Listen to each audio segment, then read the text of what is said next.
Ya, kembali lagi bersama Bu Ayu dalam pembelajaran IPA tentang suhu, kalor, dan pemuaian. Part 2. Kali ini kita akan membahas tentang kalor. Kalor adalah energi yang berpindah akibat perbedaan suhu. Adapun satuan kalor yaitu joule dan kalori. 1 kalori sama dengan 4,2 joule. 1 joule sama dengan 0,24 kalori. Kalor jenis adalah banyaknya kalor yang diperlukan untuk menaikkan suhu dari 1 kg massa menjadi 1 derajat Celcius. Adapun satuan dari kalor jenis yaitu kalori per gram derajat Celcius. Berikut tabel beberapa kalor jenis dari beberapa bahan ya. Sebagai contoh, air kalor jenisnya itu sekitar 4.184 joule per kilogram derajat Celcius, atau bisa dibagi menjadi 4.200. Alkohol misalnya sekitar 2.450 joule per kilogram Celcius. Nah, begitu juga untuk yang lainnya ya, bisa kalian baca dan tulis pada tabel. Persamaan kalor. Kalor yang merupakan perubahan energi panas itu merupakan massa dikali kalor jenis dikali perubahan suhu, atau Q sama dengan M dikali C dikali delta T, di mana delta T atau perubahan suhu dapat dihitung dengan cara suhu akhir dikurangi suhu awal. Sebagai contoh, 1000 gram air yang memiliki suhu 25 derajat Celcius. Jika kalor jenis air 4.200 joule per kilogram derajat Celcius, berapakah kalor yang diperlukan untuk menaikkan suhu air sampai 75 derajat Celcius? Jadi seperti biasa kita menulis atau membuat diketahuinya ya. Pasti yang diketahui dari persoalan tersebut? Ya, yang pertama massa air atau M yang besarnya 1000 gram dan kita ubah menjadi 1 kg. Kemudian delta T-nya dengan cara mengurangi T2 kurang T1 yaitu 75 dikurangi 25 derajat Celcius, hasilnya 50 derajat Celcius. Kemudian hal yang diketahui berikutnya yaitu kalor jenis atau C kecil yang besarnya 4.200 joule per kilogram derajat Celcius. Sisanya Q atau kalor ya. Q sama dengan M dikali C dikali delta T. Langsung dimasukkan saja angka-angkanya ya, menjadi 1 kg dikali 4.200 joule per kilogram derajat Celcius dikali 50 derajat Celcius, hasilnya 210.000 joule atau 210 kilojoule. Nah, setelah memahami contoh soal tentang kalor, coba deh kalian kerjakan latihan soal berikut. Latihan IPA ya.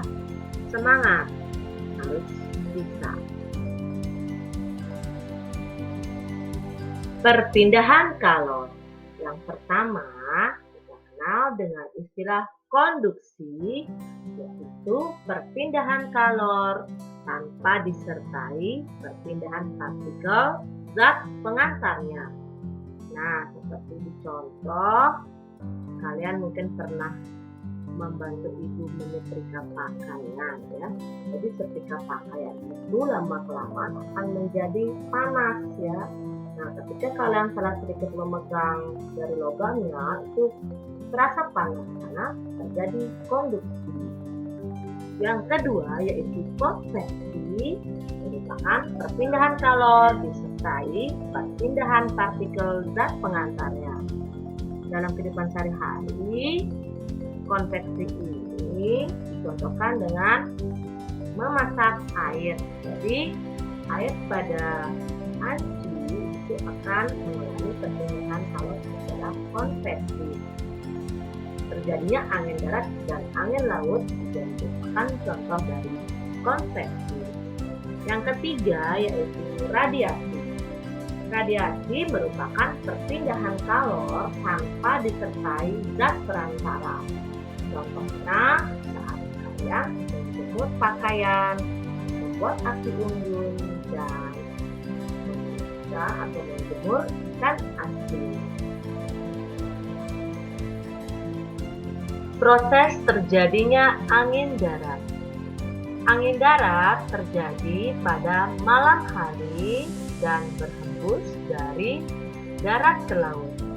Hal ini terjadi karena pada malam hari udara di atas laut lebih panas dari udara di atas darat, sehingga udara di atas laut naik dan digantikan oleh udara yang berada di atas darat. Maka terjadilah aliran udara dari darat ke laut.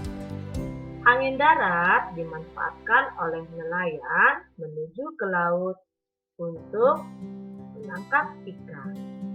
Ya, jadi terlihat pada gambar tekanan udara ini tinggi di darat, ya, karena ini lebih dingin, dan tekanan udara rendah itu ada di laut, ya, karena udaranya lebih panas, sehingga di laut udaranya lebih cepat menguap. Nah, begitu juga dengan angin laut, ya. Proses terjadinya yaitu pada siang hari yang merupakan angin yang berhembus dari laut ke darat. Hal ini terjadi karena pada siang hari udara di atas darat lebih panas daripada udara di atas laut, sehingga udara di atas darat naik dan posisinya diganti oleh udara yang ada di atas laut. Maka terjadilah aliran udara dari laut ke darat. Angin laut dimanfaatkan oleh nelayan untuk kembali ke darat atau pantai setelah menangkap ikan. Ya, jadi terlihat pada gambar darat lebih panas daripada lautan. Ya. Sedangkan lautan di sini lebih tinggi, ya. Jadi udara nanti akan berhembus dari laut ke darat, yang disebut dengan angin laut. Nah, terdapat dua jenis bahan berdasarkan kuat atau tidaknya bahan tersebut dalam mengantarkan kalor, yaitu konduktor dan isolator. Konduktor adalah bahan yang mampu mengantarkan panas dengan baik. Namun contoh-contoh dari bahan-bahan konduktor seperti pada gambar, ya, ada wajan, panci, sendok, ya, dari bahan logam, ya. Nah, isolator merupakan kebalikannya, yaitu bahan yang mengantarkan panas dengan buruk. Seperti pada contoh, ya, ada plastik, bahan karet, bahan selimut, dan bahan kayu. Penerapan konsep kalor pada beberapa makhluk hidup.